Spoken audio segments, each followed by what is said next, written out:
that is our ongoing desire to reach 57 bazillion gajillion subscribers, and we'd really like that to happen. Just to be clear, and so any help with that would be great. So what we're doing is we're using the hashtag Road to a Zillion Subs.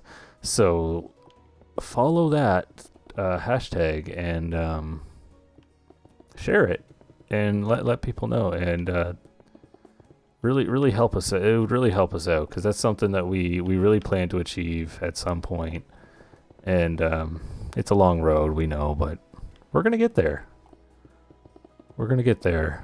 And I really just, my concern is also it's Jaxon's feelings towards the whole thing. That is, when he decided to be a YouTuber, a streamer, when he wanted to do this, he was like, Daddy, because he calls me Daddy. He doesn't call me Mr. B, believe it or not. He calls me Daddy.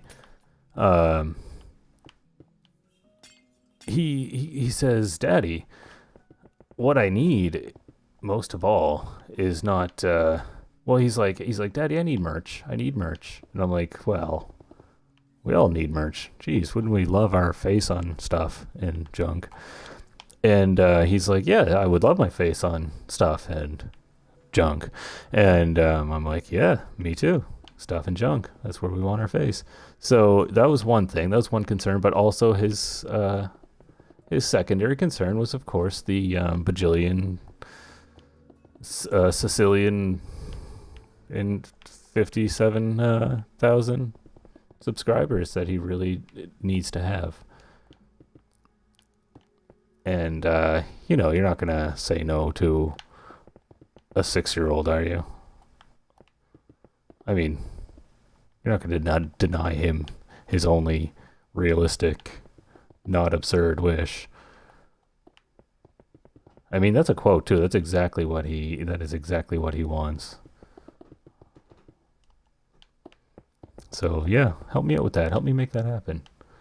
So let's see if we can do that. Let's see if we can surprise him in 2 ways. Let's see if we can get him his bajillion, Sicilian, Brazilian subscribers, and we'll also surprise him with this awesome castle. And next time he's in, which will be in a couple of days, he's we're almost there. It's almost party time with Jaxon, and it's gonna be great. Holy, that was not supposed to be clear glass. No, it's not. Okay, it's yellow. Okay, so yeah, now that we get that out of the way, where were we? What were we discussing? We were discussing. Oh my goodness! See, I feel great here in my heart. I feel happy. I feel enlightened, I guess. But I don't feel so good in my back. My back hurts. It's a little sore. So I'm pretty stoked to go to bed later. It's going to be a nice sleep. Nice, relaxing, back resting sleep. Yeah, but I think, I do believe there was another thing that I was going to discuss with you before I got distracted. And what was it? We were talking about feelings. We were talking about crying. We were talking about crying. And you know what? Crying is fine. Crying is absolutely fine. I've had another discussion had with my girlfriend, Misty. She, again, comes from Jamaica, and apparently in Jamaica, men do not cry. It's just the way it is. You do not cry as a man. And I mean, I forget how they put it. As a man, you don't cry. As a boy, you cry only when you're hurt, or something like that. Or no, you only cry when your mom dies, or something like that. And okay, that's culturally, that's how they do it. But I myself do not swing that way, so to speak. I uh, I cry often. I love a good cry. Crying's healthy, in my opinion. Um, I come from a family of criers, and it's helpful. It is helpful when you feel big feels, and I'm not sure. I think that most people feel big feels. I think a lot of people feel big feels, even like whether they express those feels outwardly or whether it's more contained. I mean, depending on the person, the feels that are outwardly expressed are often, I mean, they could differ, right? Like perhaps a person is outwardly more angry and another person is outwardly more sad and down, you know. I've seen that. I've seen people who are just kind of like, how you doing? How you doing? I'm sad. All day long, just that's it, you know. Just sad all the time, and that's just how they portray themselves. But I imagine everybody feels happy, everybody feels angry, everybody feels sad at various times. But like you end up becoming this persona, this I believe Bruce, my cat, Bruceford. He's picking at my chair. I don't want him picking at my chair. Anyway, yeah. I lost where I was at, but something about crying being just about okay. I think it's fine. And I mean, it's interesting. I come from a family of criers on my mother's side. I believe the criers are all women though, because I think that generationally,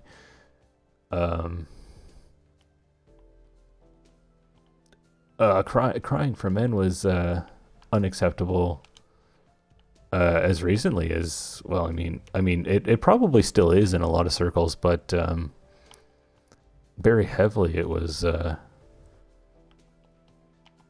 still very much in effect, like very recently, and so that's why I think that older men are still within the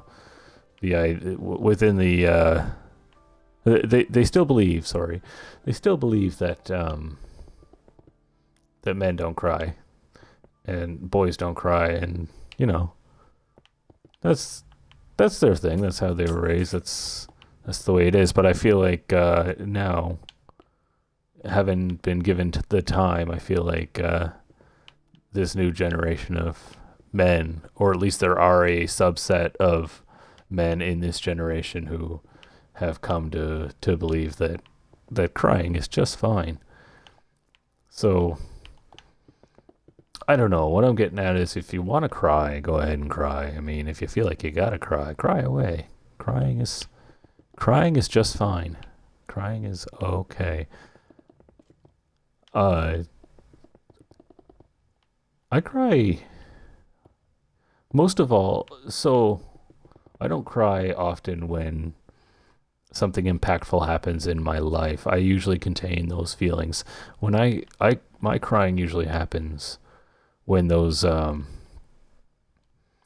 so those feelings are in me. Those feelings are inside me all the time. Obviously, a person feels those feelings, and mine aren't really usually projected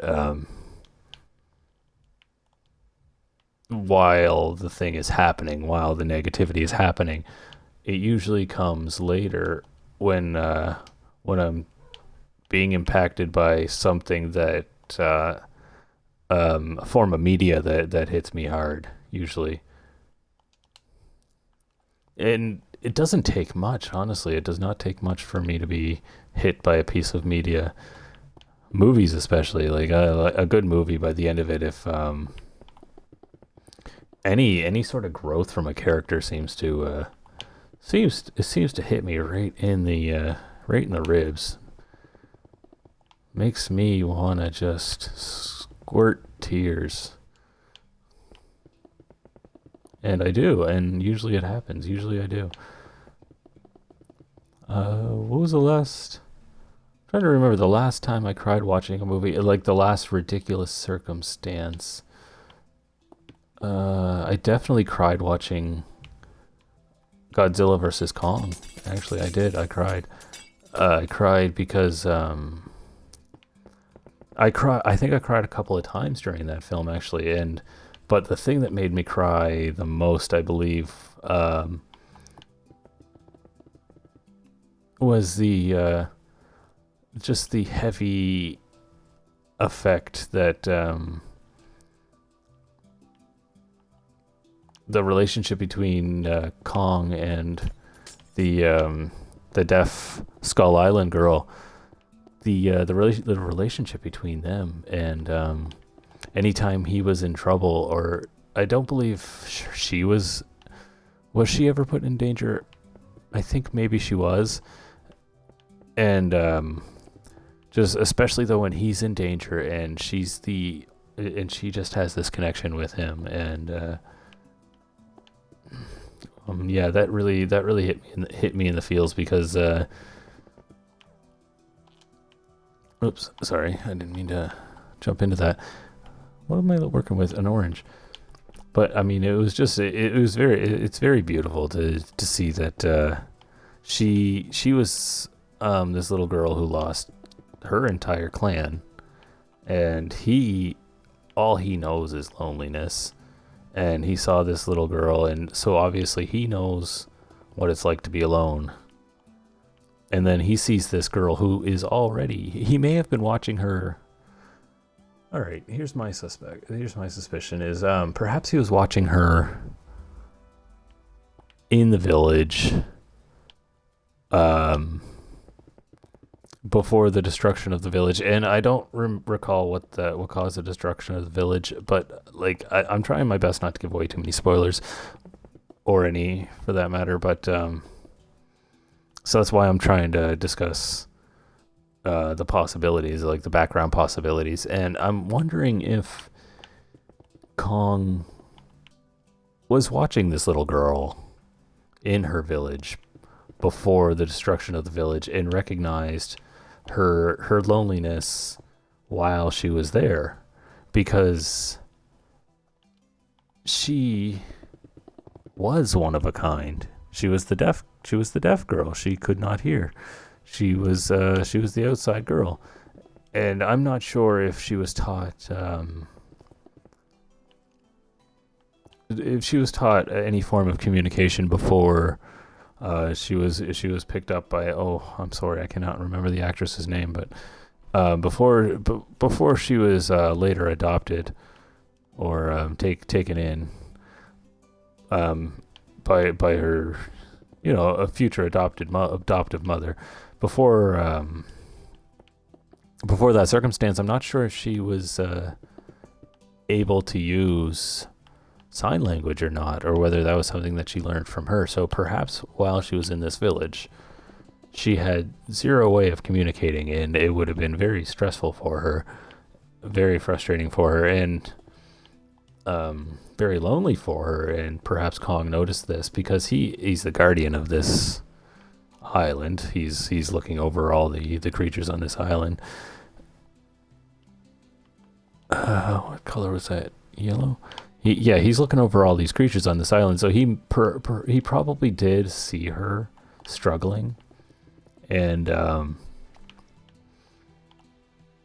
excuse me, as the only deaf child in the village, the only one who cannot communicate, who is frustrated and is trying her best to communicate her feelings but can't do so, and just feels